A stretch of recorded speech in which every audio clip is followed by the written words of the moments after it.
Bueno, pues como hemos empezado, he hablado de uno de los efectos, además de, por supuesto, el accidente en el puente de Brooklyn, pero bueno, he empezado hablando de uno de los efectos de la primavera, bueno, colateral por el tema de la polinización, gramínea y demás, ese picazón que tenemos casi todos o casi todas, ya casi todos y casi todas, y sobre todo hablaremos con alergólogos y alergólogas, cada vez más pequeños y pequeñas están siendo diagnosticados con diferentes alergias, pero bueno, eso es un efecto de la primavera, pero vamos a hablar de otro que normalmente no se hablaba o siempre ha sido tabú, y es que es la salud mental. Y por eso vamos a hablar con Eduardo Vázquez, presidente del Colegio Oficial de Psicología de la Delegación de Cádiz de Andalucía Occidental. Bienvenido, muchas gracias por estar aquí.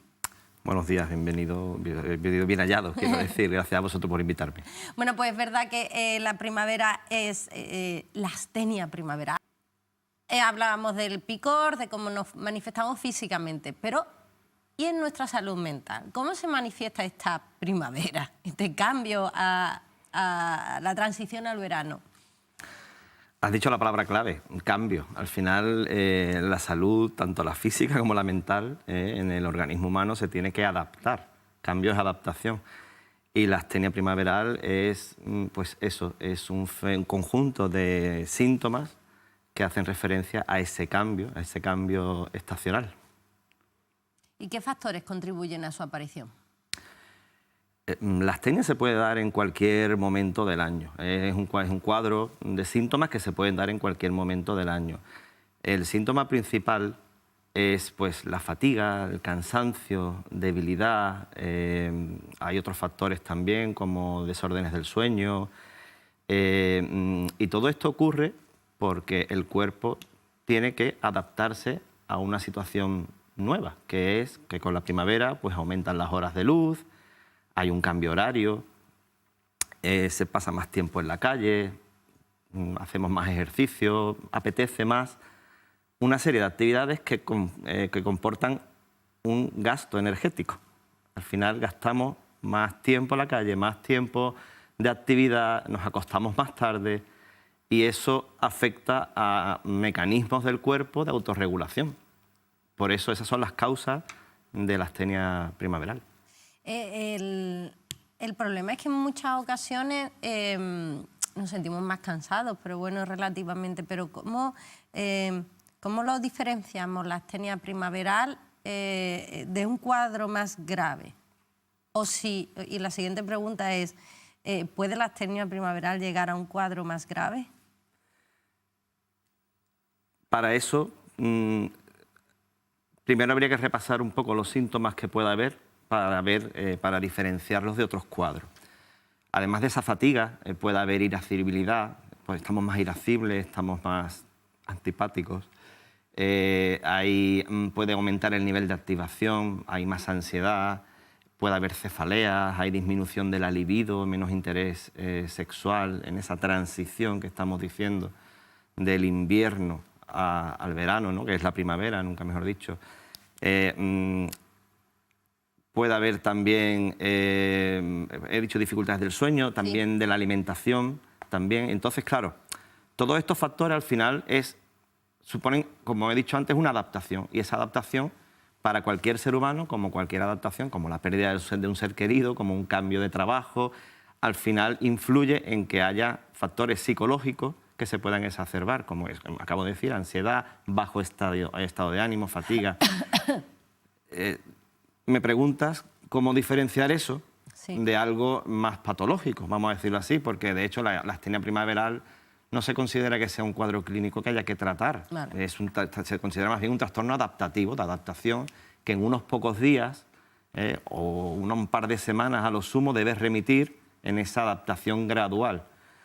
Claro, cuando esto dura más tiempo, cuando esto dura ya varias semanas, cuando este cuadro, esta situación de síntomas se extiende en el tiempo, podemos empezar a sospechar que hay otros factores, no simplemente una astenia primaveral, puede haber de fondo una fatiga crónica, puede haber una anemia, una falta que puede provocar esa fatiga, o puede haber un estado depresivo, una depresión, y en estos casos efectivamente hay que acudir al médico o a un profesional de la psicología, como siempre digo, colegiado.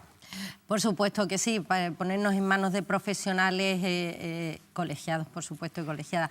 ¿Qué estrategias se recomiendan para mitigar los efectos de esta astenia? Que es cierto que dura poco, pero molestia, hay que pasarlo, ¿no? Sí. Además, disculpa, la astenia no se presenta a la vez en todas las personas. Las personas a lo largo de la primavera acusan el cambio de temperatura, acusan las horas de luz, acusan todo eso de manera diferente. Claro. Entonces, ¿estrategias para combatir esto? Pues bueno, sobre todo mantener un orden en las horas de sueño. En las horas de sueño, todos sabemos que cuando hay el cambio de hora, hay dos factores que nos afectan en primavera directamente. Uno es el cambio de hora. Al finales de marzo hay que cambiar la hora y de repente cuando se acerca la hora de dormir, pues es de día todavía. Sí, que hay que cerrar las ventanas para engañar un poco a los pequeños y pequeñas. Exactamente.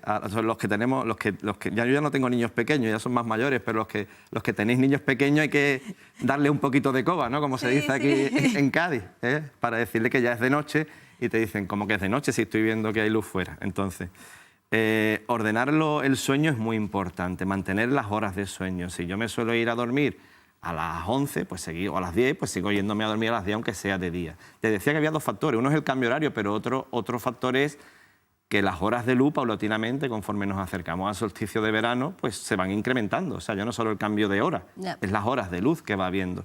Entonces, mantener el sueño implica que no porque vea que es más de día hasta más tarde, pues yo ya me quedé en la calle, me quedé de cervecitas, que es muy apetecible tomarse un refresco en una terraza, pero tengo que hacer un cambio gradual, porque al día siguiente el reloj sigue sonando, el despertador suena a la misma hora. Sí.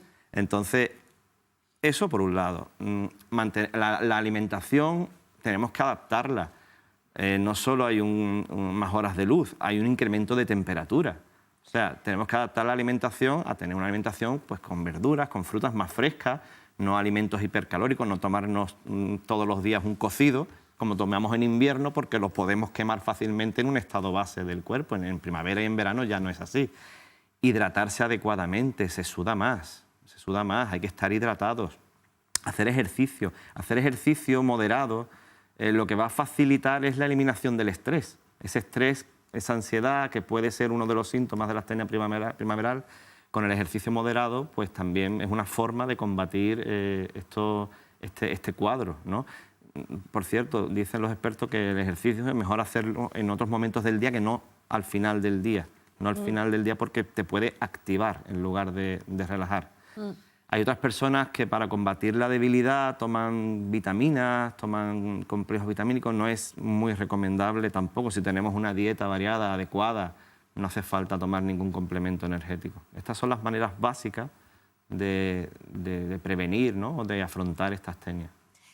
Es verdad que ahora llega el momento en que todo se publicita, todos son complejos vitamínicos para aumentar. Si se hace lo básico, no hay necesidad de complemento. Si se tiene una buena dieta y no hay un déficit por un problema orgánico en la persona, no hacen falta complementos vitamínicos. De todos modos, quiero subrayar que lo principal es el sueño. Para combatir la astenia primaveral y cualquier cambio, regular bien el sueño. Irnos al dormitorio. El dormitorio es un lugar de descanso, es para dormir. Tenemos la costumbre en esta era de la tecnología de llevarnos tablets, trabajo, folletos. No, el dormitorio se va a dormir. Yo diría como mal menor, leer. Leer algo para que vaya entrando el sueño paulatinamente. Leer no en una pantalla, leer en un libro, en una revista, leer, descansar. Hay personas que rumian mucho los problemas por la noche. En esos casos puede estar indicado quizá la radio, un tono bajito, simplemente para desconectar de los problemas. Pero yo lo que recomiendo es silencio y oscuridad. Con eso es con lo que tenemos que contar para intentar dormir lo mejor posible. Es verdad que los pensamientos rumiantes pueden ser un problema cuando ya se cronifica. ¿Existen grupos más vulnerables en esta astenia primaveral a las que tengamos que tener un poquito más de precaución, control, seguimiento? Sí, la astenia primaveral se da más en mujeres que en hombres. Y en el rango de edad que va entre los 20 y los 50 años también se acusa de manera significativa, más que en otras edades, más que en otros rangos de edad. Y además de esto hay que tener en cuenta, he dicho antes que la astenia primaveral puede durar unos días, un par de semanas, pero por ejemplo una persona que sea tendente ya de por sí a la ansiedad o que sea de por sí tendente al bajo estado de ánimo, pues es esperable que esa adaptación dure más de un par de semanas, porque ya es una persona que tiene tendencia a tener alguna indicio de problemática psicógena, psicológica, como la ansiedad o la depresión. Y también las alergias. La primavera es un momento de alergias en el que se exacerban los síntomas alérgicos, entonces las personas alérgicas pues igual pueden tardar un poquito más en pasar, ¿no?, esta etapa de astenia. Es cierto que no solo la primavera, que también, pero es cierto que primavera y otoño son esos dos momentos en los que, volvemos un poco al principio, son momentos de cambio, pero la astenia nos preocupa primaveral, pero la melancolía del otoño también entendemos que es por los mismos motivos. En otoño, cuando se acerca el invierno, puede haber, como dice, una cierta melancolía, hay una disminución del número de horas de luz, pero de manera adaptativa o objetiva, lo que ocurre en primavera es que el cuerpo tiene que hacer frente a un mayor incremento de energía, más tiempo en la calle, más horas de luz, menos horas de sueño. Entonces, eso en otoño pasa a la inversa. En otoño, el cambio del verano al invierno, fisiológicamente para el cuerpo, lo que provoca es lo contrario, una menor demanda de energía, porque voy a pasar más tiempo en casa, me voy a casa antes, me duermo antes, duermo más horas. Entonces, claro, además, la melatonina, que es la hormona que segregamos responsable de la inducción del sueño, una hormona natural, se ve favorecida por la oscuridad. Claro, en otoño segregamos más melatonina, con más facilidad, porque se hace de noche antes, y entonces dormimos más, descansamos más. En primavera, al contrario. En primavera, lo que estamos dificultando con la astenia es entorpecemos la segregación de melatonina, entonces al final lo que estamos es más cansados. Los cambios de horario, por tanto, ya un poco reflexión personal, mejor deberían quitarse esos cambios de hora, o ¿cuál sería la recomendación profesional? Hay mucho debate sobre esto. Yo pienso, y es una opinión personal, y después de haber leído un poco al respecto, que quizá el cambio horario a nivel organísmico no es recomendable. Entiendo que hay otros intereses y otros beneficios comerciales, económicos, que también hay que tener en cuenta, pero a nivel organísmico entiendo que ese cambio es como un jet lag, es algo que para el cuerpo en sí, ajeno al resto de aspectos, pues algo innecesario. Prevención para prepararnos ya no para esta primavera, o si a lo mejor no hemos tenido esos síntomas, pero por si acaso vamos a prepararnos. Volvemos a lo mismo, que son los consejos durante el periodo de astenia en sí. ¿Hay algo que se pueda prevenir o respecto al cambio horario, por ejemplo, adelantarnos a esa gradual y paulatina adaptación? Si yo sé que van a haber un cambio de hora y la semana que viene a las 10 de la noche va a ser de día, pues ir acostándome un poquito más temprano antes de ese cambio de hora, por ejemplo, acostarme de día, para que luego cuando haya ese cambio pues no sea un cambio tan brusco. Y lo que hemos comentado básicamente, hacer ejercicio, estar descansado, mantener una buena higiene del sueño, una buena alimentación, es que básicamente prevenir eso es simplemente adelantar esa adaptación.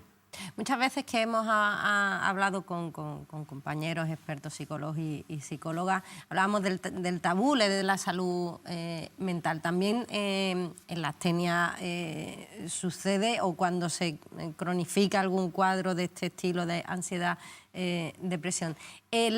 Ustedes como psicólogos y psicólogas ven que las personas y las mujeres en concreto, ¿lo están hablando más? ¿Ustedes ven cómo está creciendo estas consultas, ya sea por astenia primaveral, que es un poco, no, pero puede enmascarar algo más?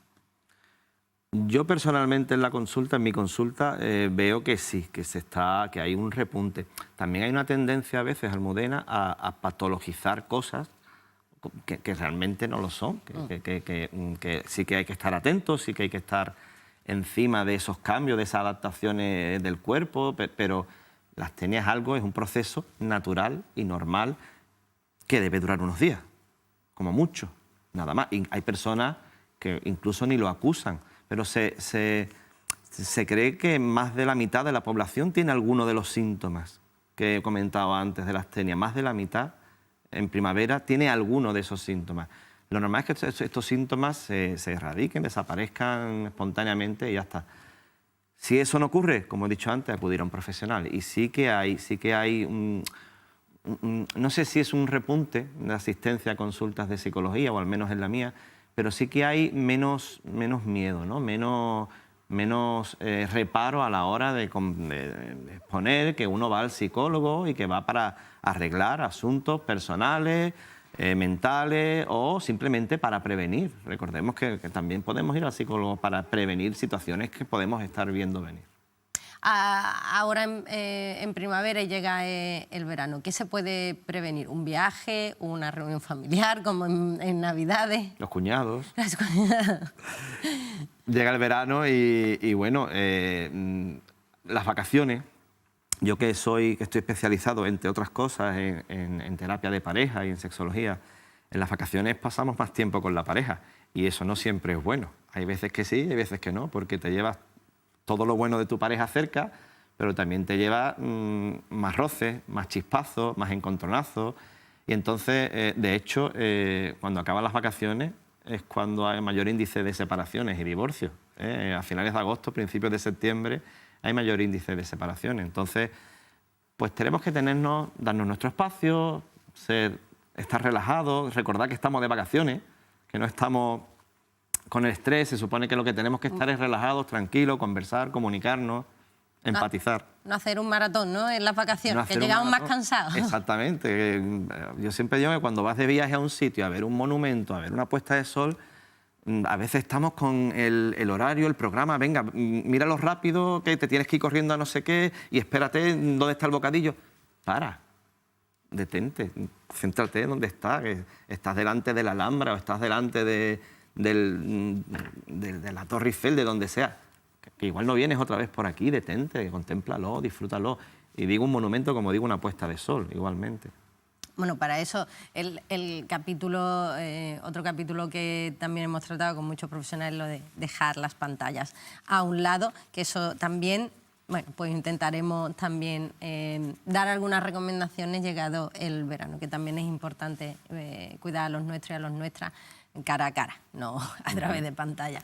Eduardo Vázquez, presidente del Colegio de Psicólogos y Psicólogas de Cádiz, en Andalucía Occidental, muchísimas gracias por estar aquí y nada, que la fuerza nos acompañe en esta primavera. Gracias a vosotros y espero que estos consejos sirvan a nuestros telespectadores. Eso esperemos, por supuesto que sí. Muchas gracias.